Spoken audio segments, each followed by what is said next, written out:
Your lab coat's wrinkled, Carter sneered across the open office floor, like he was running a fashion show instead of a federally funded clinical trial. Just saying, optics matter now that we're a real company. I had barely been there 6 weeks, and already this walking haircut with a LinkedIn addiction was offering me wardrobe advice, as if that had anything to do with managing $75 million in federal research funding. I didn't respond, just noted it, mentally filed alongside the other 46 red flags this trust fund toddler had waved since I walked through the door. The first was day one, when he introduced me to the team as our science lady, and then told the board I'd mostly be handling admin on the grant stuff. For clarity, I'm the principal investigator. The PI. The only person legally authorized to manage, direct, or spend 1 red cent of that grant. I was recruited to lead the research protocol that underpinned the entire company's valuation. And yet here I was, being asked if I could also book lunch for his branding call with the crypto guys. By the way, before we get too deep into this clown rodeo, if you've made it this far, and you're even remotely enjoying watching me professionally survive a fire at the biotech circus, go ahead and subscribe and tap that like button. Helps the team keep bringing you stories where science meets scandal. All right, let's get back to Carter, king of burning down startups in $500 sneakers. Carter was technically acting CEO, though that title felt like a Halloween costume he hadn't taken off since his dad gifted him the role. He had no formal training in biotech, medicine, or federal grant compliance, but he had once launched a failed NFT for dog yoga, and apparently that's enough to make you a visionary in this town. The board loved him, or more accurately, they loved how confident he was while being consistently wrong. At first, I tried to give him the benefit of the doubt. It's not uncommon for founders to loop in family, and I've worked with plenty of startup execs who came in cocky and left humble after being educated by reality. But Carter wasn't interested in learning. He was interested in performing, and I was just another inconvenient prop who refused to stay in the background. The lab team respected me. The real scientists knew my credentials, knew I'd been running multi-million-dollar trials long before Carter finished his minor in disruptive innovation. But Carter had a way of warping reality around him. In meetings, he'd interrupt me mid-sentence to re-explain my own clinical timelines like he had written them. When I submitted the formal PI report to the federal agency portal, he changed the title slide to include his name and sent a copy to our investors like he had filed it. At first, it was just offensive. Then it got risky. One Thursday morning, I walked into the office and found Carter sitting in the conference room with the CFO, sketching out a funding plan on the whiteboard. So we'll just transfer 5 mil from the federal account to marketing, run the campaign, boost pre-orders, then replenish it after the Series B, he was saying like this was some lemonade stand money shuffle. The CFO looked unsure, but Carter was animated, high on pitch decks and espresso shots. When I stepped inside, he grinned. Ashley, perfect timing. We're going to need you to authorize a transfer today. From the federal grant? I asked, blinking. Obviously, he said, still grinning. You're the PI, right? Oh, just check whatever boxes they need and move it over. We'll have a party with investors next week, big splash. Trust me, this is how things scale. No, Carter, this is how people go to prison. That's when I felt it deep in my gut, not just annoyance, not just insult, concern. He wasn't just playing CEO anymore. He was playing chess with a grenade and daring me to take the next turn.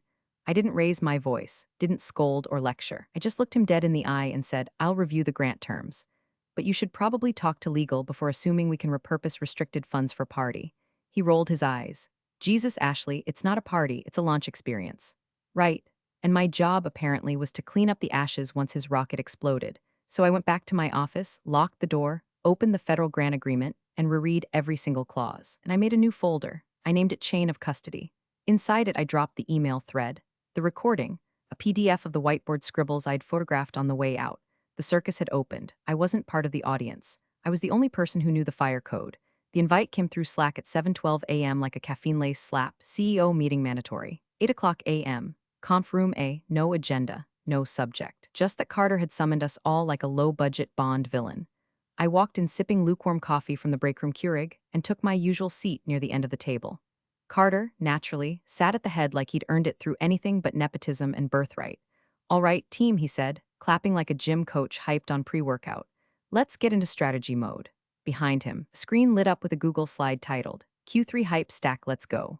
I almost choked on my coffee. He launched into his plan like it was the Sermon on the Mount. A blitz campaign targeting biotech influencers, a thing? Pop-up activation zones at conferences, branded lab coats, TikToks with fake researchers yelling we cured it, and a keynote speaker who was, no joke, an ex-reality star turned neuro-wellness entrepreneur. Total budget, $5.2 million. Source, slide #6, federal grant discretionary funds. I leaned forward just slightly. Carter, those aren't discretionary, that's federal research money. He blinked like I'd spoken in Morse code. Right, but like it's our money, right? The company's. No, I said slowly. It's the government's. We're stewards. It's bound by scope of work, budget justifications, line items reviewed and approved by the NIH. There's no influencer zone in there. You can't use it like this. He chuckled, smirking at the CFO beside him like I was a confused intern. Ashley, this is why I brought you into the room. You're smart, no doubt, but you don't get startup velocity. We can't afford to play small. You want results? You gotta scale, disrupt, pivot. You want to misappropriate federal funds. That's not scaling, that's fraud. Silence. Real silence. Even the CFO stopped breathing. Carter looked at me, still smiling, but there was a twitch in his jaw now. I think we can reframe the line items. Reallocate. The feds aren't going to audit a marketing sprint. He was wrong, dead wrong, but he didn't care. I glanced at the others in the room, product managers, data analysts, one terrified HR rep pretending to take notes, and knew none of them would back me. They didn't have to. I wasn't here to win a popularity contest. I was here to keep us out of federal prison. I won't authorize it, I said. Calm, firm, I'm the principal investigator. The terms of the grant specify I have sole fiduciary control over all expenditures. You'll need my signature. You won't get it. Carter just laughed. Not a real laugh, one of those condescending, tech bro scoffs that sounds like it's echoing off an imaginary podcast mic. You're overthinking it. I'll send it to Rick, he said, nodding at the CFO. He can get the ball rolling. Paperwork's just paperwork. And just like that, he ended the meeting. No vote, no discussion.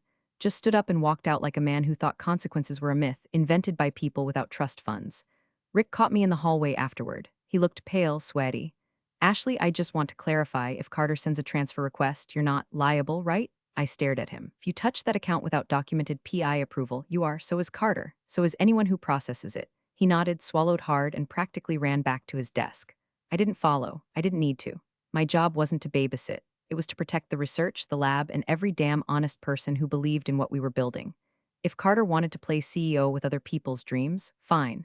But I wasn't going to let him gamble with mine. That day, I filed 3 things. A formal memo to the grant agency flagging an internal dispute over fund usage. A locked PDF of Carter's slides, annotated. A copy of our conversation, transcribed from the office recording software that no one remembered still ran during team huddles. My resolve didn't just harden, it calcified. Because this wasn't ego anymore. This was ethics. And I had every intention of being the last adult standing when the startup's sugar high finally crashed. The subject line was surgical in its vagueness. Updated org chart for visibility only. It hit my inbox just before 9 a.m. on a Monday, sandwiched between a reminder about fridge cleaning etiquette and an invitation to Carter's fireside hype chat with some VC-backed influencer who once sold protein powder shaped like Abraham Lincoln. I clicked the chart and stared at it for a solid 30 seconds before I even blinked. There I was, bottom third. Project lead clinical ops, not principal investigator, not executive director, not even a dotted line to the federal compliance office, just project lead, like I was managing a bake sale instead of a $75 million government research program. No memo, no meeting, no conversation. I forwarded it to HR. 2 hours later, a junior generalist named Tara popped into my office, her voice trembling slightly under the weight of her own discomfort. So, this is part of a broader cleanup effort, just standardizing titles across verticals. You know how startups get messy? You're still doing the same work, it's just optics. Optics, I repeated. Right? She nodded too eagerly, clutching a manila folder like it was a life preserver. We're simplifying things for investors. Principal investigator was confusing. It's a federally recognized legal role, I said. It's not confusing. It's codified in the grant contract. She blinked. I can escalate that if you want. I didn't answer. Because what was the point? HR here was basically just a mop with email access. That afternoon, I found out I'd been removed from the quarterly sync with our lead investor and the NIH program liaison. A calendar placeholder had been sent to everyone. Except me. I only knew it was happening because one of the junior scientists accidentally let it slip when asking if I'd reviewed the updated pitch deck. What updated deck? I asked. The poor guy went white. I pulled it from the shared drive. Slide 2 hit me like a brick to the jaw. Vision 2.0 accelerating biosolutions in the metaverse. Right beneath it, plastered in full color, was the NIH grant logo. Stretched, pixelated, misaligned. He'd used federal branding to pitch a spin-off about VR diagnostics and blockchain health tokens, complete with a cartoon giraffe wearing a lab coat and augmented reality glasses. I wish I was making that up. The next day, he posted a selfie on LinkedIn from the Startup 360 showcase, standing in front of our research schematic while holding a branded cocktail that looked radioactive. The caption read, "When science meets scalability." Shout out to our amazing science team for making this vision real. You know who you are, smiling emoji, #blessed. That was the moment the humiliation stopped stinging. It calcified into something colder, more precise. They weren't just ignoring me, they were trying to erase me. I wasn't supposed to fight back. I was supposed to nod and say thank you when they called me science lady and stripped my name from the grant deck. I was supposed to sit quietly in my lab while Carter turned our research into a joke fit for a VC wine mixer. But I didn't get here by being quiet. I pulled out my notebook, handwritten, as always, and began updating the timeline. Every meeting I was excluded from, every document scrubbed of my title, every misuse of the grant insignia. I didn't ask for explanations anymore. I documented, I screenshotted, I archived. I called the NIH program liaison directly, told him I had concerns. He didn't say much, just said, if you have documentation, send it to this secure link. OIG will handle the rest. Then he added, make sure your name stays on the contract. Don't let them touch that. I didn't plan to. Carter thought this was his show now, that removing me from a meeting was the same as removing me from power. But he didn't understand how the federal ecosystem worked. This wasn't a startup grant from some incubator that handed out checks and forgot your name. This was a high-stakes, compliance-wrapped contract with forensic accounting built into the terms. And guess what? My name wasn't just on the grant. It was on every single disbursement line. You can call me project lead all you want, but I still held the keys to the vault. The phrase chain of custody kept echoing in my head like a metronome set to contempt. Every time Carter opened his mouth in a meeting, every time someone from the strategy pod forwarded me another hacked-up deck repackaging our clinical research as a neurobranding opportunity, I heard it. Chain of custody. Document everything. Don't argue, just collect. So I started building a file system. Not metaphorical. Literal. Color-coded folders, each with backup PDFs, cross-reference Slack exports, and emails forwarded to a secure off-site inbox. There were subfolders labeled unauthorized budget requests, marketing overreach, and my personal favorite, Carter being Carter. At 11:43 a.m. on a Thursday, he sent a Slack message to the CFO that read, "Can we just move 200K from line 18 and call it a software pilot? Ashley doesn't need to sign, right? It's internal." I screenshotted it, then exported the thread, including the CFO's nervous emoji reaction. Into the folder it went. At 3:17 p.m., he emailed a revised reorg memo, backdated 2 weeks and CC'd to HR. In it, I was labeled as project consultant with zero decision-making authority. The signature block, forged, sloppy cut and paste of my name, wrong font. I printed it, highlighted the forgery, then attached a note. This never happened. There wasn't a single explosion moment, just small repeated violations that stacked like matchsticks. And Carter, bless his moronic soul, kept lighting them. I called the NIH program officer again. No small talk this time. I have proof of forged documents, unauthorized funding requests, and improper branding use. Do I send it to you or straight to OIG? He didn't pause. Send it to this encrypted Dropbox. Title it with the grant ID. Someone from oversight will follow up. Is there anything I should stop doing? Just keep doing your job. Don't escalate internally. If there's misuse, we'll see it. But don't tip them off. He hung up. That was it. That night, I called my attorney, not the corporate one Carter's dad hired to cover risk, but the one I'd used during my last NIH grant renewal. A woman who read 80-page compliance appendices for fun and once scared a Harvard postdoc into rewriting a budget line with 3 words. Try me again. She answered on the second ring. You're being squeezed out, aren't you? I'm being erased. Then here's what we do. We went line by line through the PI clause in the grant. Not only was my role non-transferable without written federal approval, it was tied to performance disbursements, intellectual property jurisdiction, and trial site certifications. No Carter, no acting CEO. Not even the board could override it without triggering a full federal review, which meant if they pushed too far, the entire grant could be frozen. Good, she said. Let them keep playing CEO. You just keep the receipts, so I did. I archived voice memos of hallway comments. You're not on this invite because it's more vibe than data, Carter once said before a call with Pfizer's innovation arm. Clip saved. In another meeting, he rolled his eyes when I mentioned protocol compliance and muttered, "Science people always think they're the smartest in the room." Saved, indexed, uploaded. Even the lab interns started whispering things to me. "Hey, just so you know, they used your grant slides at the investor happy hour last night," or "I found this budget version with your name deleted. Want a copy?" They wanted me to know. They didn't trust him either. By the end of the week, my folders had grown so vast I started labeling them with timestamps just in case. Each one opened like a crime novel Carter had written in real time. And the thing about crime novels, the villain always gets cocky right before the fall. That's what this was now. Not damage control. Not even revenge. It was strategy. I stopped defending myself and started preparing for the breach. They thought I was locked out of power. But I was just watching the cameras. They made the announcement on a Tuesday, which somehow made it worse. Tuesdays are supposed to be quiet, middle-of-the-road, coffee-fueled productivity days. Not the kind of day you get publicly demoted under the banner of empowerment and clarity. Carter stood in front of the company all hands with the posture of someone who thought standing on a stage automatically made him taller. behind him. On the TV screen, a new slide deck glowed in Comic Sans level arrogance. A single line stretched across it. Ashley will be stepping back to focus exclusively on lab operations, where her brilliance truly shines. I didn't step back. I wasn't asked. I wasn't even told. To add insult to idiocy, Carter introduced the new acting PI like he was awarding a game show prize. We're excited to welcome Jake Bradford into a new leadership role. Jake and I go way back. He's a biotech visionary, just wrapped up some amazing work with virtual enzyme modeling. Jake waved awkwardly, like he was realizing mid-smile that he'd walked into a job with landmines under the welcome mat. Jake wasn't a PI. He barely met in his eligibility criteria. But he was Carter's former fraternity brother, and apparently that came with instant clearance to hijack a federal research grant. I stood in the back of the room, arms folded, unreadable. When it was over, nobody looked at me, not directly. A few coworkers passed me in the hallway with tight nods and sympathetic eyes. One intern dropped a protein bar on my desk like I was recovering from surgery. I smiled, said thank you, and quietly opened my laptop. That afternoon, the quiet rebellion began. One by one, scientists started appearing at my door like ghosts from a battlefield, eyes darting, voices low. Hey, Ashley, just wanted you to know the deck Carter used at BioFuture. Your data was in there, just rearranged. Your name was gone. Something's weird in NetSuite.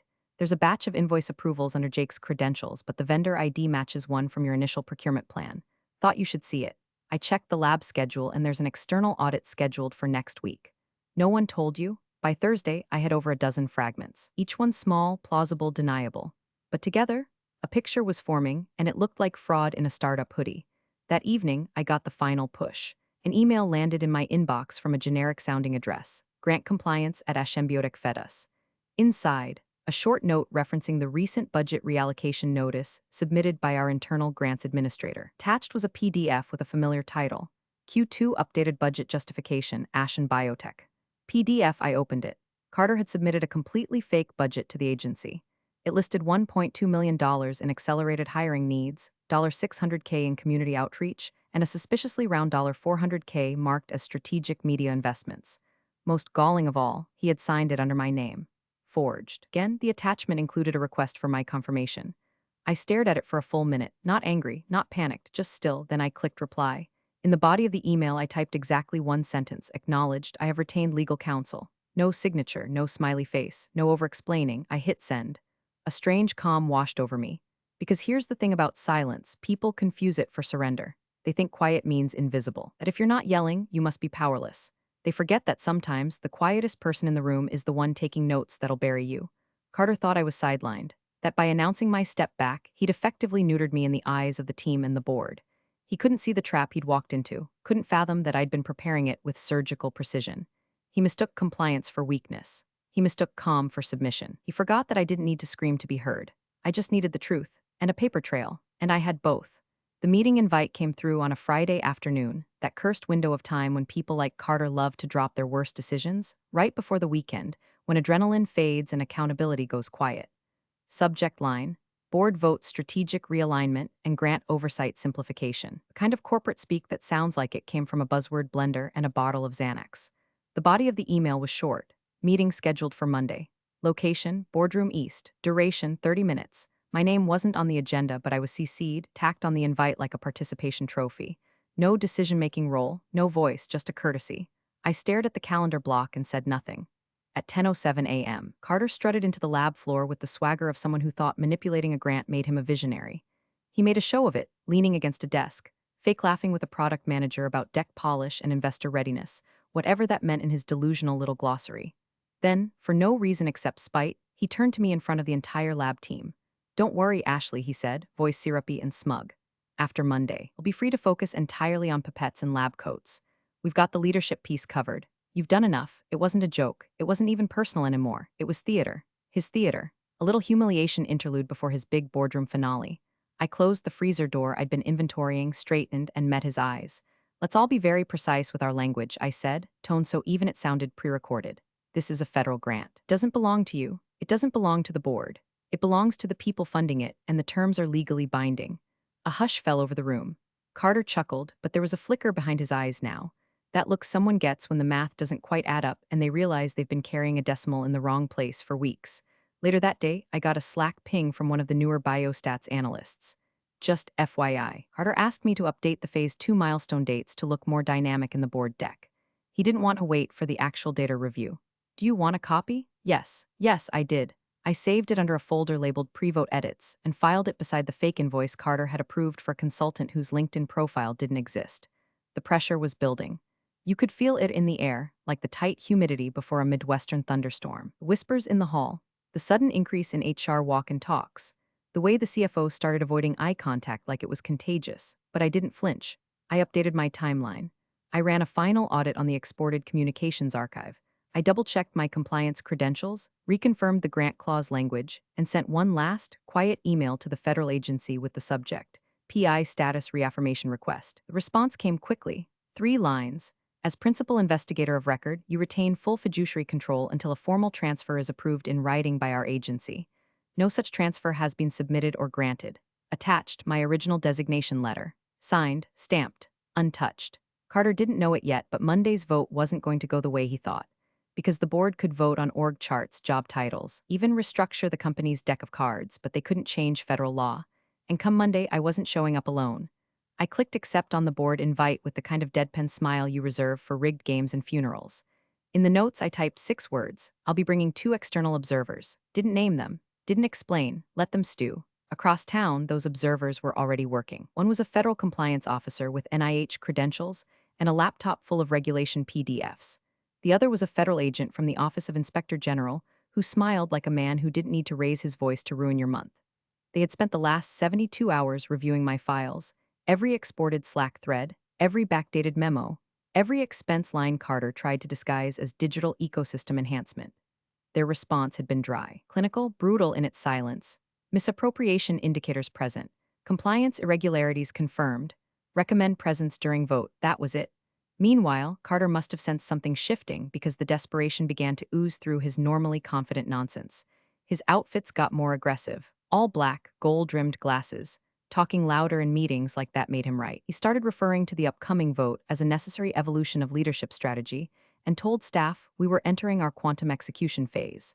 On Friday at 5:41 p.m., I received what would be his final error.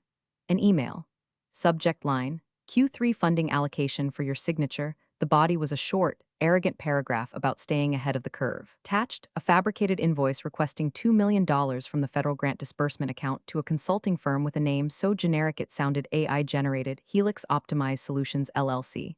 I searched the entity. Registered 3 weeks prior. No employees, no website, address, a UPS Dropbox in Miami. The authorization line had a blank space for Principal Investigator signature. I didn't reply. I didn't correct him. I just dragged the email into my chain of custody folder, flagged it, and forwarded it directly to the OIG contact and the NIH program liaison with a subject line that simply read, "Follow up on prior concerns." Then I shut my laptop and poured a glass of wine. The silence that followed was delicious. Carter didn't respond, didn't ping. Not even a passive-aggressive Slack emoji. I imagined him pacing around his rooftop condo in those dumb no-lace sneakers, trying to figure out why his CFO suddenly asked for written indemnity language and why HR had gone radio silent. Over the weekend, I received only one message. From my attorney. They're rattled. You're holding the fuse. Monday you light it. Just be professional. Let them self-destruct. So I slept like a stone. And at 7:58 a.m. on Monday, I walked into Boardroom East, badge clipped, blazer buttoned, folder in hand. Behind me, 2 guests followed in quietly. One wore a plain black suit and glasses. The other carried a federal binder with a gold seal on the front. Neither smiled. Carter was already inside, cracking jokes to the investors about our brilliant new chapter and reclaiming operational alignment. He didn't look up when I sat down. He should have. Before we start, Carter said, adjusting his cufflinks like he thought this was a runway and not a reckoning, I just want to thank Ashley for her incredible service. Science, after all, is the backbone of innovation. But as we scale, we need leadership that understands business velocity. He smiled at me across the long, gleaming table, a shark smile. No sincerity, just teeth and strategy. We've got an exciting vote today, he continued, looking around at the board members who half smiled back, likely more focused on the quasas than the legal landmine beneath the table. And once this reorg passes, Jake and I will take things from here. Ashley can get back to what she loves, pipettes and whatever that thing is with gene activation. The room chuckled. And that's when a voice, calm, male, unhurried, cut through the air like a blade. Is this the man attempting to misappropriate $75 million in federal funds? Silence detonated in the room. It was the agent. He stood at the far end of the table, badge visible now, ID clipped to the front of his jacket. He wasn't dramatic. No badge flash, no raised voice. just a question surgical in its clarity. Carter blinked. I'm sorry, who the hell? Special Agent Curtis, Office of Inspector General. The man replied evenly. You submitted a budget justification using a forged signature. You attempted to authorize a $2 million transfer to a shell company. You branded federal research materials without authorization. I'd like the CFO to confirm whether or not this man is, in fact, the acting CEO responsible for those actions. Every pair of eyes snapped to the CFO. His face had gone the color of printer paper. He opened his mouth, closed it, opened it again. I believe so. Yes, that's Carter Langford. Legal counsel dropped their pen. Literally, it clinked against the table like a gun had gone off. Carter stood frozen, not defiant, not angry, just confused like a dog who finally caught the car and doesn't know what to do with it. I opened my folder and slid it across the table. Every document was indexed, timestamped, printed on heavy paper. Emails, Slack transcripts, backdated memos, budget discrepancies, vendor lookups, even a screenshot of the fake consultant's business registration with a red arrow pointing to the UPS mailbox listing. Agent didn't even read them aloud. He just nodded. Thank you, Dr. Miles. We've verified all of this on our end. This folder will be entered into our formal review. I didn't gloat, didn't smirk, didn't even blink. Because this wasn't about revenge. It wasn't about proving I was smarter or stronger or more important. It was about protocol. It was about the grant. It was about the truth. One board member finally cleared his throat. What happens now? The agent turned to him. That depends on the cooperation we receive. But for starters, I'd recommend suspending all executive decisions pending legal review. That includes any vote planned for today. Silence again. The founder, Carter's father, looked at me, finally really looked at me, and said in a small voice, Ashley, why didn't you come to me directly? I did, I said. And I had, 6 weeks ago, when I said no. But no one listens to the woman in the lab coat until the guy with the badge shows up. And now, here we were, protocol, used like a scalpel. The moment the words under federal investigation left Agent Curtis's mouth, Carter deflated like a bouncy castle in a windstorm. No tantrum, no defiance, just silence. His ego didn't know how to process consequence, like a video game glitching when the main character gets shot for the first time. I'm sorry. Under what authority? He finally stammered, voice cracking like he was 13 again, and just found out Santa isn't real. The authority of the Department of Health and Human Services, Curtis replied, sliding a document onto the table. You'll want to forward this to your attorney, preferably one who specializes in white-collar defense. Carter reached for it with fingers that twitched like they were remembering how to work. His lip moved like he was going to say something heroic. He didn't. The board chair cleared his throat and looked to legal, who nodded solemnly, already thumbing his phone under the table. The board moves to suspend Carter Langford effective immediately, pending review, the chair said, like he'd been practicing it in the mirror for days. We'll notify investors of the temporary leadership transition. Someone whispered Jesus Christ under their breath. Another board member leaned into the CFO and muttered, You're gonna want your own guy for this. CFO just nodded, blinking hard, as if this was the first moment he realized he could go down with the ship too. The IPO deck on the conference room screen suddenly looked like a museum exhibit for hubris. The silence swelled again. Then slowly, one of the quieter board members turned to me. Older, sharp, the kind who listens more than he talks. Dr. Miles, he said, can you stabilize the grant program? I didn't answer right away. I stood, took a breath, and met his eyes. I never let it destabilize. I gathered my folder, nodded once to the agent and the compliance officer, and walked out of the room. No applause, no fanfare, just the soft squeak of the door closing behind me. By Thursday, the company website had removed Carter's name. By Friday, the IPO was postponed indefinitely. By the following Monday, the CFO was transitioning into an advisory role, and Jake, the frat bro acting PI, had gone completely dark on Slack. But me, I was exactly where I'd always been. In the lab, coat on, gloves snapped, pipette in hand, running assays, guiding interns, filing the real work. The only change, my reporting line now went directly to the federal agency. No more Carter, no more boardroom charades, just science, protocol, and peace. I didn't need revenge, I had precision. And that was always the sharpest weapon in the room. Big thanks for watching, you sneaky seniors. Subscribe to keep the coffee pot brewing revenge. Your ex-colleagues won't know what hit 'em.